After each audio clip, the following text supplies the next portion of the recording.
feel comfortable with? What can we help him with if it's a drive starter call or whatnot to get his hands on guys, to get a better feel for it? It's sort of conversations like that, trying to hear him out and whatnot, but then it's also not over analyzing just what he has to do, but also making sure that, okay, if that's what works for him, does that also work for the rest of the guys? If not, then we got to kind of come up with a game plan with that and getting all our guys in the groove together. In the last two games, you've had some convicted, confident throws. To what extent do you feel like footwork and mechanics are the biggest key in that? And to what extent do you think mindset and approach plays a role in that? I think both could be true. The mindset, the footwork, the conviction, and then it's also conviction, but then feel for it as well. So I think there's a lot that goes into it when it comes to wanting to push the ball down the field or wanting to get guys the ball in certain areas of the field. What Perk was alluding to with the first question, you and Justin Herbert are always going to be compared for obvious reasons. What do you think of how his career has stacked up in his abilities? I think he's done a great job. He's done a phenomenal job within his career this far. I hope he has a long career.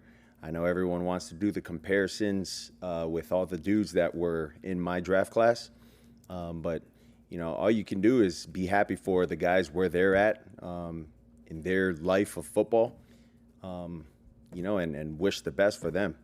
That's all I would want to do, and hope the same in return. One of the things that McDaniel praised you for earlier today is your ability to tune out the noise, right? Both positive and negative.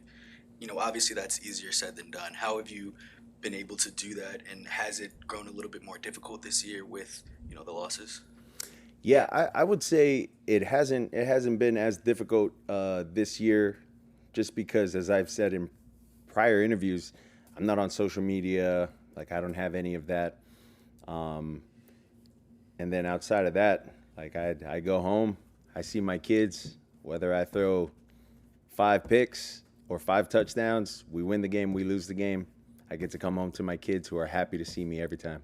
On the third down in the last game when you slid a couple of yards short of the sticks, how hard was that for you to not go for it? Yeah, that was tough. And as I've said in previous interviews, that it all happens thinking wise in milliseconds. I feel like you can see as I'm stepping up and looking to run, I'm looking at where the sticks are and then trying to find where the line is. Can feel this guy coming down to make the tackle, and then it's within a split second there. Should I not? And I just slid. Now, it's probably more where if it's a game on the line type of situation where no doubt, where we need it in order for us to go down and maybe potentially stay on the field.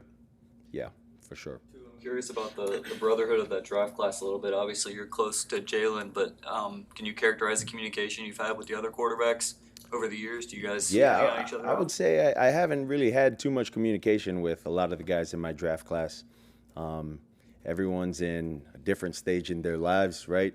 Some are married, some aren't married. I don't know, maybe some dating supermodels, some not. I don't know, So everyone's in different stages of their lives, and so I would say haven't really kept in contact with any of them. On the other side of the ball, watching the Chargers on defense, the disguise of coverage looks to be one of their calling cards to me, and Derwin James seems to be the focal point of that. Yeah. Is that an accurate assessment, and how tough is it to get ready for a player like Derwin James? Yeah, for sure. I definitely would say he's a game changer when it comes to what you want to do offensively, in terms of him wanting to blitz, him wanting to be in the box, show blitz, and then drop in a zone or play man. The way they try to disguise it, I think they do a really good job doing so with Derwin. What's the process of developing chemistry with Wally been like? Well, it's been cool just because of his story, right? Not like he hadn't been playing last year. Then he comes in, his first game he gets 2 touchdowns. Next game, he catches a good amount of balls, and then he ends up having another touchdown. It's like you couldn't even write this up in a way. But I think for a guy of his caliber, in a way, for me, makes it a little easier when it comes to like the size that he has. I can see him like it. It's kind of like I am able to adjust that way. Whereas, okay, I know this guy's here, but I know he's going to be there. So I got to trust that, when I throw this ball, he's going to be there. And then that's where you kind of fine tune things with timing with certain guys. Looking back, what do you think were some of the reasons why the offense couldn't get the ball back to him after those first 5 catches he had? Well, I wouldn't say we weren't trying to get him the ball. It's just within the progression of how we're calling plays and how we're reading it. Sometimes we don't progress all the way through, or sometimes we like a certain matchup that we called for a play, and we want to work that instead of, trying to go through the progression. The way that they gave Waller attention in the second half, was that anywhere similar to what teams have done to Tyreek in the past?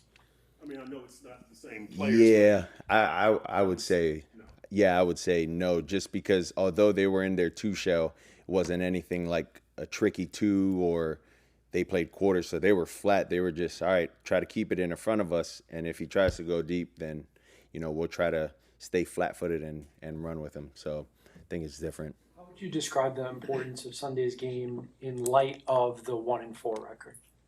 Yeah, well, I would say they're all important for us.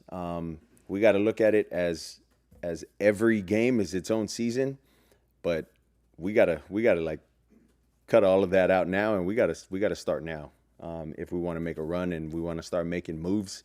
And that's what I would say about that.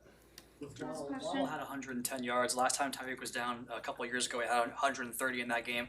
Do you see anything different from him when he's kind of the top guy in the offense, or is it kind of business as usual for Jalen Waddle? Well, I would say J-Dub has been the same. Whether he's the guy that's getting the most attention, whether he's not the guy getting the most attention, he's been the same with the way his game is, with the way he attacks his game, and then his attention to details. I wouldn't say he's changed. He's always been the same. Thank you, guys. Thanks, guys.